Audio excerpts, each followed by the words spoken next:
So it's my daughter's birthday on Thursday, and she wants a room makeover. So I grabbed my buddy and we went for a trip to Ikea this morning. A bit of a miscommunication because I told my wife I was going to sort the room so it's tidier. I'm just painting a bit because I just finished my run.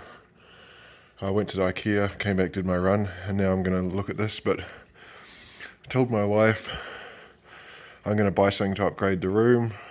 Then last night I said I've got to get my friend to help me because the boxes, according to Ikea's receipt, weigh 670 pounds and there's 26 of them. And she's like, what the hell? I thought you're buying a chest of drawers or something. And so I explained, she thought I was going to spend 200. I ended up spending about 1,400. Let's see, now the problem is I got these boxes here, boxes over here. I slept in this morning and missed an important phone call, so you can see the house is a dump. So I've also got to do some tidying today, and I think I've got more boxes downstairs, more in here, and there's more coming from Home Depot tomorrow, so it's going to keep me busy this weekend, and I'll show you the finished project when I get it done. So I'm just building this furniture now. What I've done is taken this older, you can see it's kind of bent in the middle, chest of drawers, it's fallen to pieces kinda. It came from here, from this wall.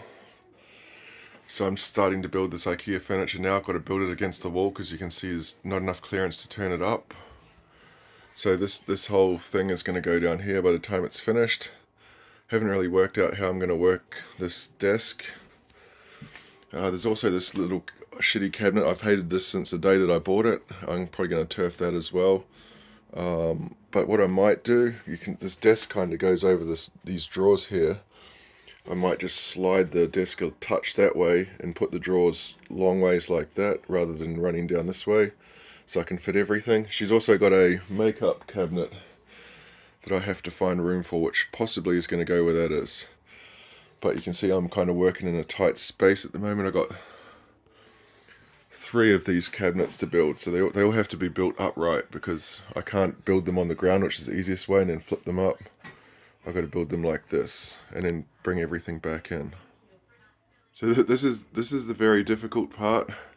I've got to put the side on, but the stupid light is in the way, so I've got to get my daughter to help me while I quickly put the side on. So you can see it's slowly coming together now. One of the hardest parts, if I go down here, putting these backs on, I've got to put like 50, you can't really see from here, you've got to put 50 nails in to hold it up. So I'm doing this other one now. It's really difficult to line it, so I figured out you can use duct tape to hold it in place while I just line this part down. But you can see I don't have much room to work in, so I'm kind of just moving shit around. I've managed to use boxes to pile stuff up there. Very difficult to do this by yourself. Managed to do it without breaking the lights. So I just got to nail this one on. I'm not going to put the back on this because the electrical socket's down there. The TV's going to go here. So I'm going to keep this open so that I can get easy access to the electricals and stuff. The other thing I considered was to get one of those circular drill saws and drill a big circle hole. But then I thought it's kind of fiddly, so I'm going to keep the piece of wood behind just in case that works out better. So I've got the cabinetry done now. I had to switch TVs because I didn't measure properly. I took the measurements from the outside, not the inside of the cabinet, so I was half an inch short of fitting the TV in. So luckily my other daughter's TV you could barely squeeze a piece of paper in between there, but it fits. Thank God, otherwise I'd have to go and buy a new TV. Switch them over. Now I'm doing the beauty case. It's like 7:30 at night. It's a makeup stand, so it's going to end up looking like that.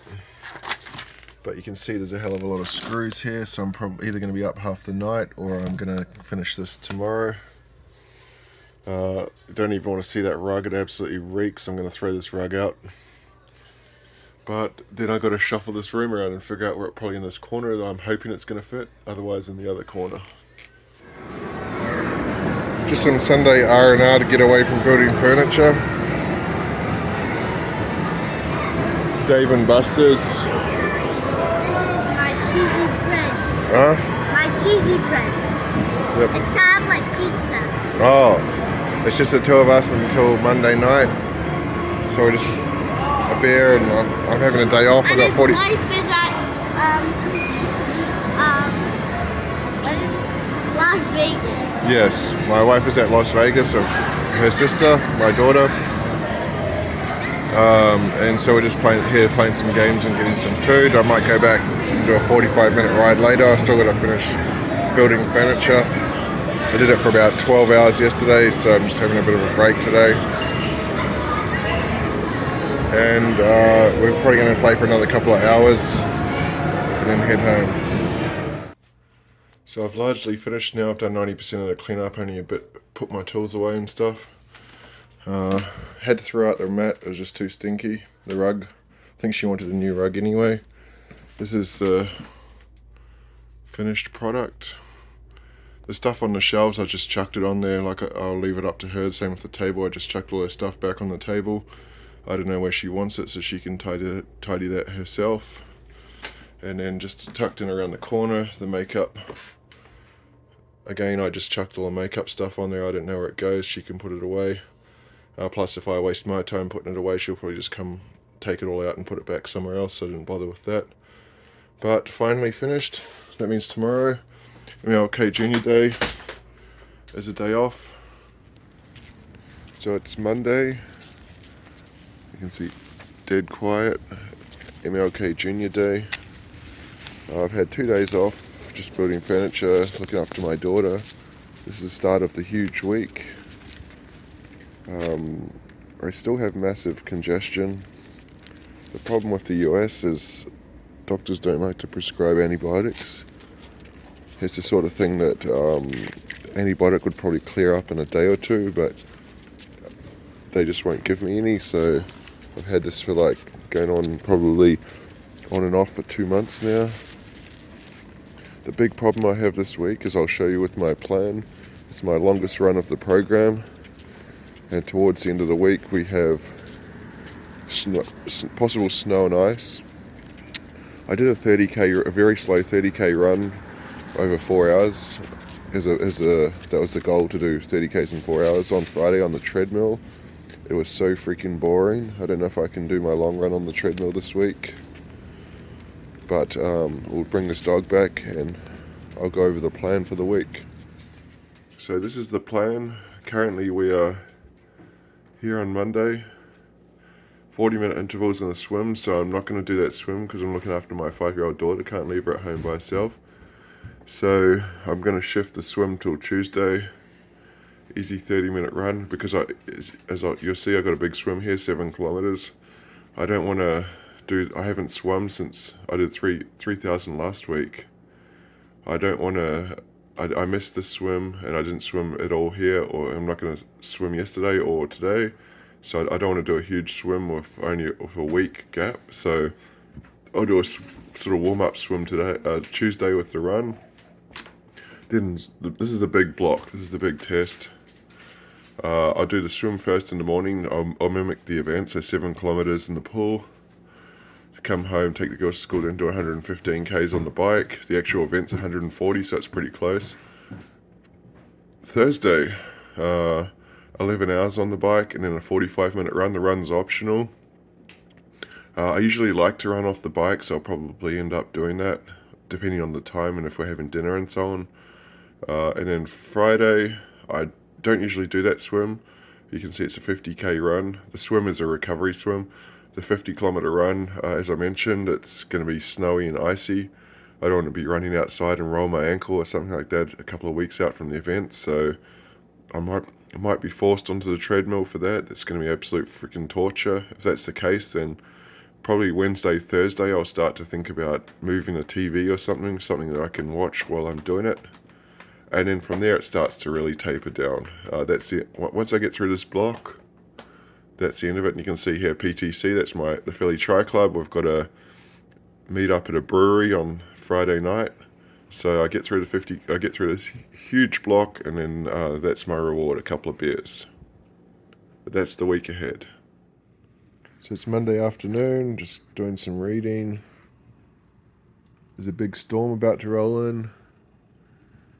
Everybody's lazy. My wife's flight has been delayed, not going to come in now until about midnight. Just a light run today. I've been doing administrative stuff all afternoon. writing a guide for my crew members, just to step by step to help them. Trying to find accommodation. I booked my accommodation. My paddler oven needs a comm, so I was looking for that as well. I think we've found somewhere, and things are starting to fall into place. It's miserable weather, like there's light fluffy snow starting to fall, so hopefully there's not going to be no ice on the ground by Friday. But for now I'm just going to bum around, and I'll take my daughter out for some dinner later, and that's it. So the cold snowy weather's moving in on Sunday night. Our wife's flight has been delayed to at least midnight, so we're here.